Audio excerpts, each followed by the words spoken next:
Adunay usa ka simbahan diin may mga silingan nga kabataan. Kadaghanan niini mga pinasagdan ug mga biniyaan sa ginikanan, mga nanginahanglan og gugma ug pagdasig. Ang mga kabatan-unan gikan sa simbahan gusto magtanong og pagtuo ngadto sa mga kabataan. Gusto sila motabang apan unsaon, nabati nila nga dili pa sila andam. Ang ilang pastor adunay maayong balita. Ang denominasyon nagkukuyog sa Alongsiders. Ang mga leaders sa Alongsiders motudlo sa mga interesado nga kabatanunan sa simbahan ug ubanan sila sugod sa usa ka bata nga isipon nilang igsuong lalaki o babaye.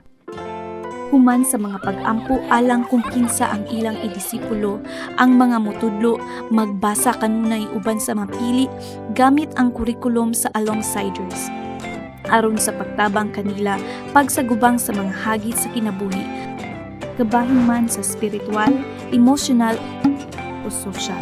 Ang mga kabataan mamaayo sa ilang pagskwela ug daghan ang mopili sa pagsimba. Usahay ang ilang mga pamilya mukuyog kanila. Diha ang mga simbahan maghinay-hinay og tubo sa kadaghanon ug sa mga lambigit. Adunay bag-ong kusog.